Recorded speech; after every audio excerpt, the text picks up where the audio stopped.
Hello po sa inyong lahat mga kabarya. Nandito na naman po ako si Pinoy Coin Hunter para atin pong pag-usapan ang tungkol sa lumang barya na ito na isa pong 1974 na 5 centimos Philippine old coin. Ito po ay ayan, binebenta po ito ng isang seller sa isang online store. Ayan, 5 centimos, 5 centimos or Melchora Aquino. Ayan, at ito po yung kanyang disenyo naman. Sa kanyang likod, Republika ng Pilipinas 1974. At bago po natin alamin yung kanyang presyuhan dito, ay i-check po muna natin kay Numista. Ayan, meron po si kay Numista rito pero yung kanyang taon dito ay 1968 yung kanyang sample rito. Ayan, 1968. Ayan, mas malinaw po nating nakikita kasi mas malaki yung kanyang sample dito na larawan. Ito po yung kanyang overside. Nakikita po natin yan. Ayan, ito po yung coat of arms of the Philippines. Yan, yung yung kanyang disenyo po rito sa gitna. Yan, Republika ng Pilipinas at 1968. Pero yung binebenta po ng seller sa online store ay 1974. Kaya ayan, ito naman po yung kanyang reverse side or likuran. Ayan, nakikita po natin dito ang mukha or ulo ni Melchora Aquino na nakaharap po dito sa ating bandang kanan. Ayan, 5 centimos or numerong 5 at saka Melchora Aquino. Ayan, 5 centavos po siya. At ayan yung 1974. Ayan, ito 1974 po yan. Ayan, ay ayon po dito sa datos ni Numista, ang 1974 ay meron po siyang mintage na nasa 90 million. Yung kanyang frequency ay 42%. Ibig pong sabihin ay marami po ang may hawak nito. Yan, ito po ay Denver and San Francisco mints. Minted po siya noong 1975. Yan.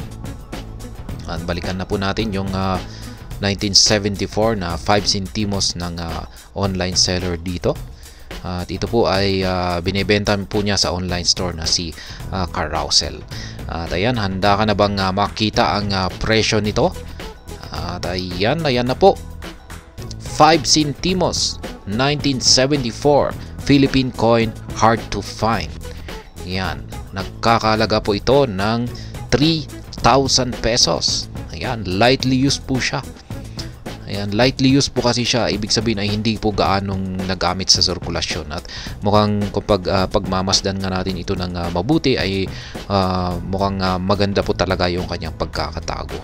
Ayan, medyo siguro ay finocus niya lang yung kanyang pagkakakuha dito, ay siguro mas makikita natin ayan, pero parang may maliliit na UP rito. Mas maganda sana pag medyo yung malapit yung kanyang kuha rito, katulad ng ginawa ni Numista rito. Ayan, kung ganito sana kalapit, ayan, makikita natin ito, maganda na rin ito, lightly used na rin po ito. Ayan, masasabi kong lightly used na rin po yan. Ayan, lightly used. Yun nga lang, at yung ito kay Numista ay may taong 1968. Tapos yung yung seller natin dito ay nagbebenta po ng 5 centimos niya ay may taong 1974. Hard to find daw po ito. At binebenta niya sa 3,000 pesos. Ayan, already hard to find and in very good condition. Ayan, mahirap na po kasing makahanap ng ganito kasi lumang-luma na po talaga yung mga ganitong klase or uri ng barya. Yan, bihira na po talagang makahanap, pero marami pang may hawak nito. Yung lalong-lalo na kapag pupunta po tayo sa mga community groups. Meron lamang yung talagang tinatamad na magbenta. Yan, or talagang hindi po sila wala po silang oras na magbenta. Yan. Pero marami pang may hawak nito, tinatago lamang nila. Siguro ay hinihintay po nila yung tamang pagkakataon na talagang tumaas ng gusto yung kanyang presyo. Ayan, 3,000 pesos.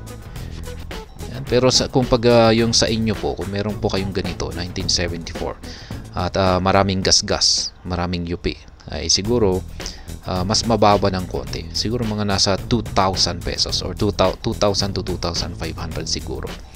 Kasi maganda po kasi ang kondisyon niya dito. Malinis. Mukhang walang gaanong gasgas at maganda po talaga yung pagkakatago.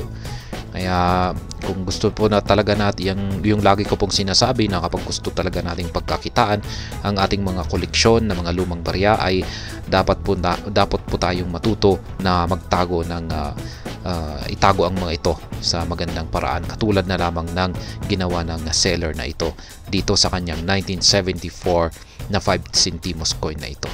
Yan, napakaganda ng kanyang pagkakatago. Yan, dito po talaga tayo kikita. Isa po itong long term investment. Yan, masasabi kong long term investment po ito. Kaya ayan, yan po ulit. 5 centimos ng seller dito, online seller dito kay Carousel. 5 centimos 1974 Philippine altcoin, hard to find daw po. Binebenta po niya ito sa halagang 3,000 pesos. Yan, lightly used po ito. At hanggang dito na lamang po tayo sa video na ito. Sana po ay inyong nagustuhan ang aking paliwanag dito. Kung inyo po itong nagustuhan, ay pakiclick lamang po ang like button nito. Para naman po sa mga bago lamang dito, kayo po ay aking inaanyayahan para mag-subscribe. Pakiclick na rin po ang bell icon nito dahil ito po ang siyang magsisilbing notification nito sa mga bago kong videos na akin pong ina-upload sa aking YouTube channel na ito. Marami pong salamat sa panonood. Ingat po tayo lagi at God bless po sa ating lahat.